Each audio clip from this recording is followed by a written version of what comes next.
Hello, everyone. This is the first tutorial of the series. This is where I'm going to show you how to create a terrain using an alpha map, which is a black and white JPEG. So first of all, we've opened up Rhino, and if you're not quite sure which units you're in, it is best to go into Tools and then look into the Options panel. And right here, you'll see units. So you want to click on units and set your units. You're very likely to be working in either feet or inches. I'm going to stick to meters for now, and I'm going to press OK. The other thing to note is that right here, we have all of these various snap settings. I normally like to have all of them turned on, apart from the project setting. But if you ever want to disable all of them all at once for whatever reason, you can just click disable and it will temporarily disable them. Now, the first thing that we're going to do is we are going to hold down here and we're going to create a rectangular plane. So what I'm going to do is I'm going to hold down and then I'm going to type in 1000. So this will correspond to 1000 meters in one direction. And then I'm going to press enter and then I'm going to write 1000 again to create a square of 1000 square meters. This is going to be our guide. Now what I'm going to do is I'm going to go into the command panel right here. And I'm going to type in Hightfield. Okay, so we go into Hightfield. And then we get this menu popping up. So we're going to look for our alpha map. The alpha map is a black and white image where the white on the map shows the peaks and then the black areas of the image show the valleys. So if you imagine this is a mountain landscape that has these kind of like, peaks going across the whole square, and then it's got a lot of valleys in between. So we're just going to select it, click open. Okay, and then we're going to have to go to this corner of the plane. Okay, again, as I said before, this is just a guide. That plane isn't doing anything at this point. And then we're going to select the other corner of the plane. And then this menu is going to pop up. So the number of samples is really determining the resolution of your 3D model. So 100 is going to give you a lower resolution, but it means that the 3D model is going to be small and therefore your computer is less likely to crash.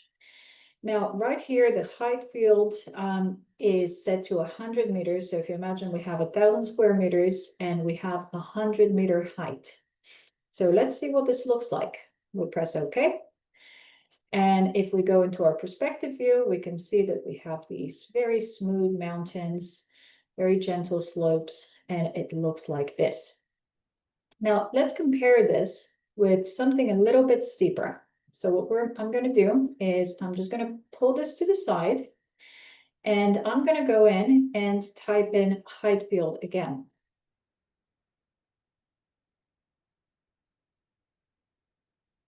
Okay, just going in here, selecting our alpha image, and you can create these images. So if you have a landscape in mind, or if you want to create a particular type of deformation, you can go into Photoshop or in Paint and literally just use a paintbrush to create this type of landscape. Okay, so again, we're just going to select the first starting point on our guide plane, and we're going to select the end starting point. Now, as I said before, the more sample points that you have, the more resolution you're going to get within your model, but also it will make it more likely to crash. So I'm just going to increase this to 200, which is quite a bit. So I don't recommend going any higher than this. And then from here, rather than doing 100 meters, I'm going to do 250. So we have 250 meters height against 1000 square meters. Okay, and this is a standard warning that we normally get with this particular command. It basically tells us that we should be saving our model before we actually proceed, just in case the model crashes, and I'm just going to do this right here. I'm going to replace this file. Okay, and you can see that it's taking a little bit longer to generate. Okay, so now I'm just going to switch to a different view so we can see these two planes. So we can see right here, this was 100-meter height with 100 sample points, and this is 250-meter height with 200 sample points. So every single variation within that particular map is registered here and is really exaggerated. Okay, now, why don't we just kind of like, set this aside. And what I'm going to do is I'm going to do this one last time. And again, I'm going to type in Hightfield right here. We know the drill. We select our alpha image. And then we just kind of like, get the base points. Now, what I'm going to change here is I'm going to keep the height, but I'm going to bring this back down to 100, which, as you remember, gives us those fewer sample points and makes a slightly less heavy model. So now if I were to bring this next to this last version, what we'll see is, yes, we still have the height, but it looks a lot smoother. So we're not getting these like, very deep craters, etc. So higher resolution does not necessarily mean a better outcome. This may be appropriate for certain other manipulations. If you have an organic object that needs certain kind of like basic patterns indented, that may be a good way to go about this. But in terms of landscape, I think this is probably more than enough. Okay, now that we have this terrain, what we're going to do is we're going to go ahead and select it, and we're going to go into the command panel and type in extrude. And we're going to go to extrude surface. Okay, so if we zoom out of here and we go into our front view, we can see very clearly how much we're extruding it, or we can even type in an actual value into the command panel. So I'm just going to do this by eye. I'm going to pull this further down. And here we're going to end up with a block. So this is what it looks like. So we have the map underneath and we have the map on the top. So we have this kind of like, terrain, which is top and bottom. Now, realistically, I do not need that terrain to be reflected on the bottom of my geometry. So what I'm going to do is I'm going to go right here and I'm going to create a box. So I'm just going to make sure that that box is bigger than my terrain. And then I'm going to drag this box down so that it covers the majority of this landscape. Then I'm just going to go here. I'm going to press down the shift button so that it's actually going straight down. And then I'm going to select where I would like this to go exactly. So what I'm trying to do here is I'm trying to remove all of these peaks within my geometry and come up with a nice clean plane. So I'm going to create this Boolean function. I'm going to go in here and I'm going to select a Boolean difference. Okay, Boolean difference. And we're going to select this cube, which is going to show us which part we're going to subtract. So after I've selected my cutting geometry, I'm just going to press enter. Okay. And now I can get rid of this. And what you'll see is I actually have this geometry, which is nice and cut. You can also do it so that it doesn't save the difference. Here we actually preserve the original because we're trying to track through this process. So here, if we go underneath this thing, this is a nice flat bottom in comparison to this previous geometry. Okay, so now what we're going to do is we're going to select this and we're going to type in make 2D. Okay, so what we want to do is we want to see what this thing is going to look like as a line drawing with the geometry that we have. So we're just going to select perspective view, and then we're going to go to the single view that we would like to draw. So not the full arrangement of 4 views, but just that one view. And then we would like to select tangent edges, which is going to give us a little bit more definition. And then we also want to group the outputs so we don't have loads of lines flying about. Okay, and now we just wait. Right, so right here, we have our first line drawing of our terrain. Now, as we can see, we have a little bit of definition in terms of the various lines. We have the edge of this cube, but we still don't have a lot of information in terms of this geometry, and it's a little bit hard to read, especially if we don't have shadows. So what we're going to do here is we're going to select this again, and then we're going to go to the command panel, and then we're going to type in contours. So the contour command, enter.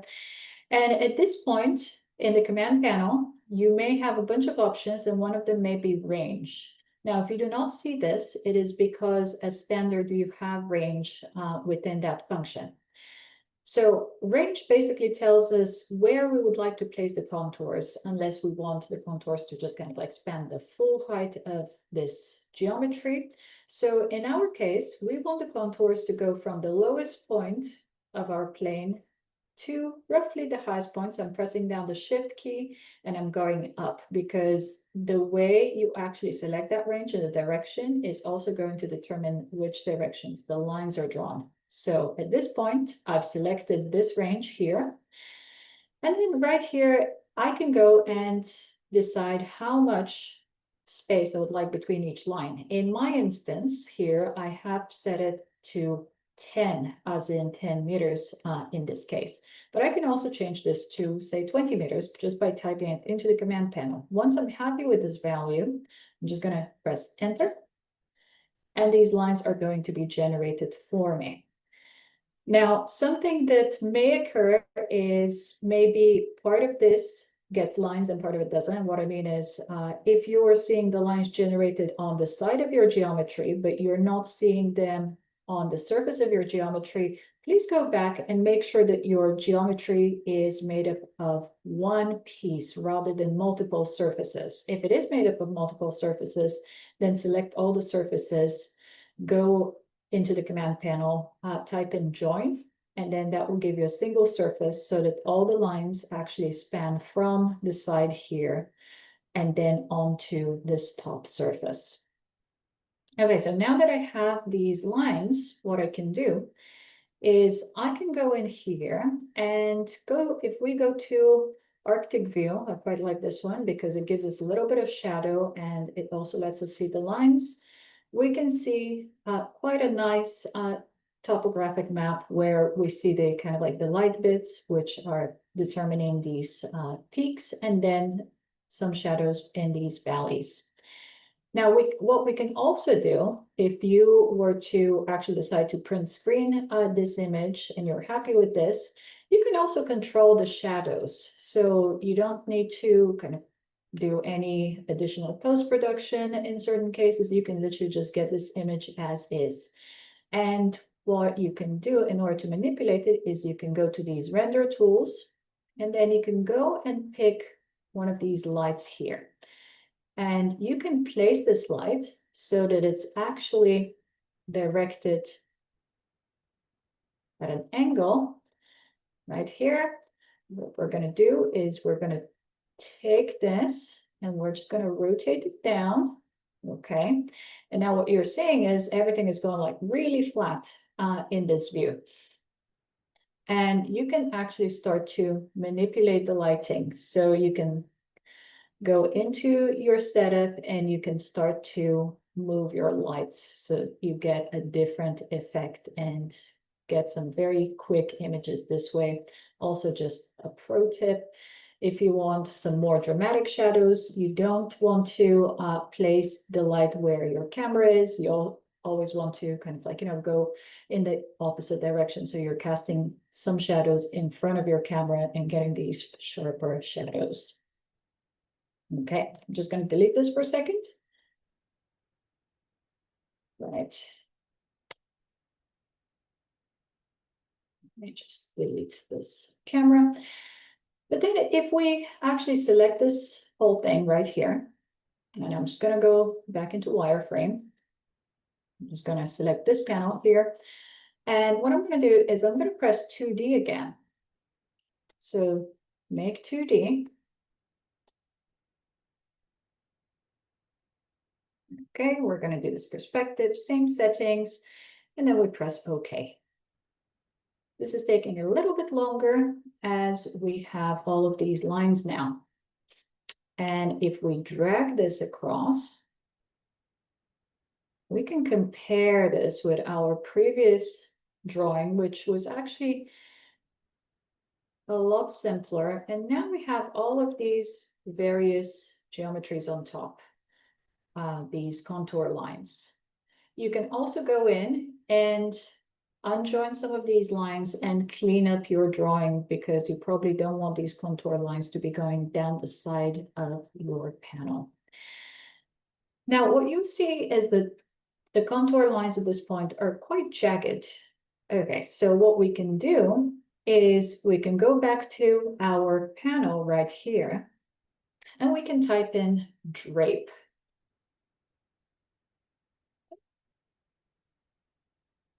Okay, so we have this drape function.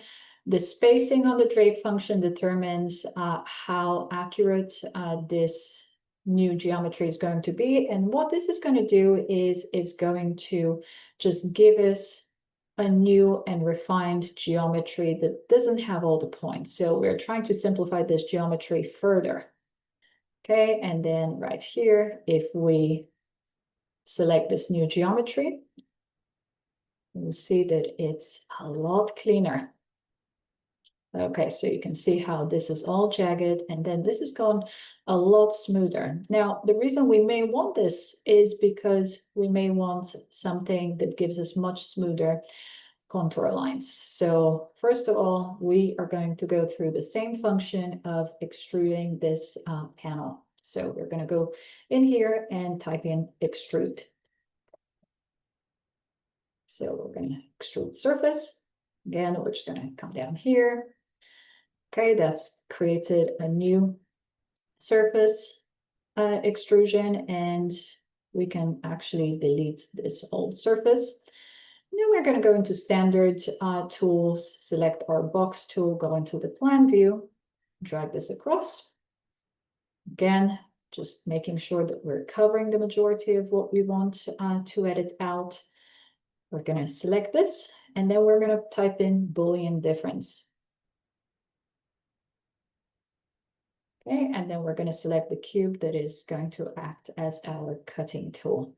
And then once we're happy with this, we're going to press enter. And again, we'll be able to actually select our new geometry. Okay, right here, I'm just going to put this into a different view so we can see it. And again, I'm going to go in here and do contours again.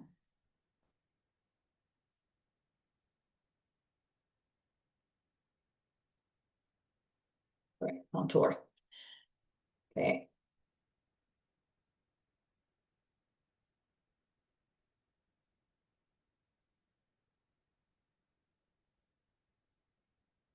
Okay, we're going to go into range, select the lowest point, drag this line up to roughly the highest point.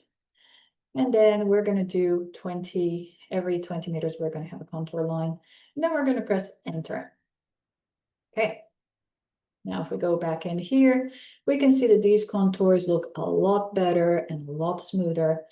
And now if we were to actually create another 2D drawing, so we go to make 2D.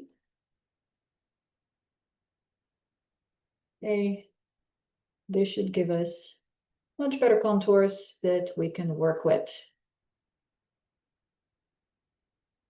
Okay, and if we were to compare this to our old contours, you'll see that these lines are a lot cleaner. So let's just do this again and get that side view as well. And we'll just go like this.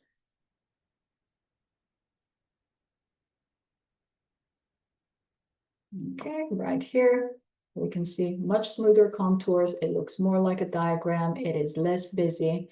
And you can scale these as well, but I'm just going to place mine right here just for comparison. Okay, so we can see how nice and clean this is. Okay, so now that we have this poly surface, we can also, oops, we do not want to repeat that function. We're just going to drag the surface so the contours and this surface separate. Now imagine if we had contours like this, but we did not have the surface and we wanted to create one. All we have to do is drag our cursor to select all the contour lines, and we can see all the contour lines ghosted in here. And then we're gonna go and press patch. Okay, it's one sample point. It gives you all of these settings.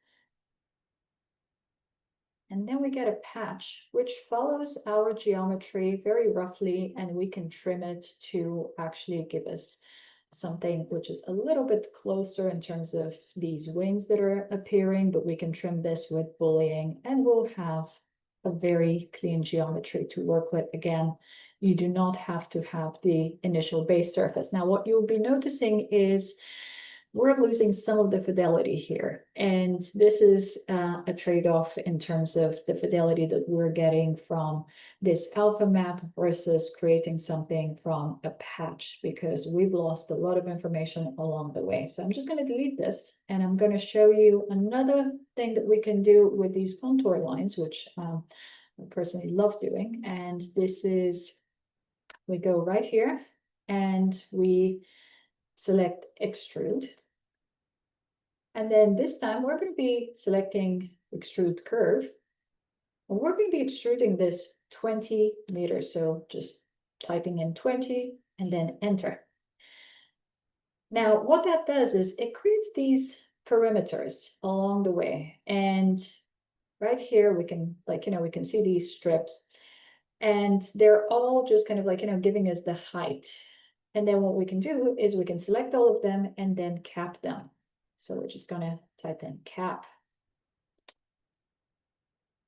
Okay, and then we're going to go in here. And all of a sudden we have something that looks very layered. It looks perhaps a little bit like a site model that you may laser cut and put together. And it just gives us a separate geometry to work with, a different aesthetic that you may want to utilize. And again, if we were to kind of like activate this view and press make 2D, okay, right here, let's see what we get. And here we have our new drawing, which looks a lot like this. So again, depending on what you're doing, you may want to diagram something, and this may give you a little bit more clarity.